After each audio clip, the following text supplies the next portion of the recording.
လေအသီးပုံလေးတွေကိုဘယ်လိုဆွဲရမလဲလို့မေးထားတဲ့သူတွေအတွက်ဒီဟာအသီးလေးတွေပဲတည်တန်းစုပြီးလိုက်တာပေါ့နော်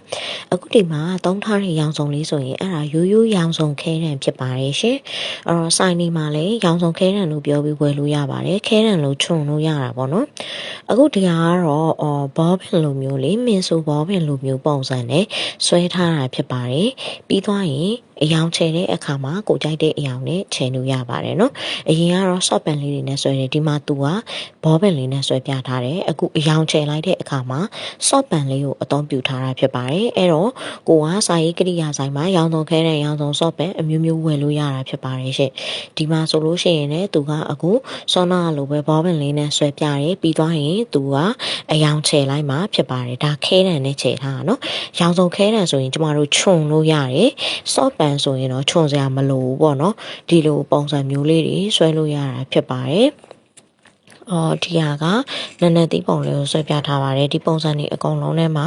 အသီးတွေကိုစုပြီးထားတာဖြစ်တဲ့အတွက်အဆင်ပြေမယ်လို့ထင်ပါတယ်နောက်ပတ်လာမယ့်သင်ခန်းစာဖြစ်တဲ့ဒီတက်ယူပို့ဆောင်ရေးပြီးသွားရင်ဈေးသင်ခန်းစာရှိပါတယ်ဈေးသင်ခန်းစာမှာသင်ရမယ်အကြောင်းအရာလေးတွေထဲမှာဒီအသီးတွေအကြောင်းလည်းပါတာဖြစ်တဲ့အတွက်ဒီအသီးပုံဆွဲတာလေးတွေကိုတင်ထားလို့ရပါတယ်နော်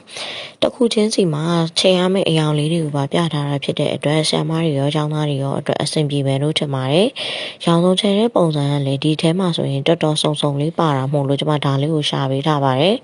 soft pen တွေလည်းပါတယ်ရောင်စုံခဲတဲ့နေလည်းပါတယ်ဘောပင်နဲ့ချယ်ထားတာလည်းပါတာဖြစ်ပါတယ်အဲ့တော့ဒါလေးကအဆင်ပြေရပေါ့နော်ဒီမှာဆိုရင်ဒါဘောပင်လေးတွေနဲ့ပဲဆွဲသွားတာကိုတွေ့ရမှာပါအဲ့တော့ကျွန်မကိုအမေးများတာကဘာနဲ့ဆွဲရမှာလဲဘယ်လိုပြောဝယ်ရမှာလဲဆိုတာကအမေးများပါတယ်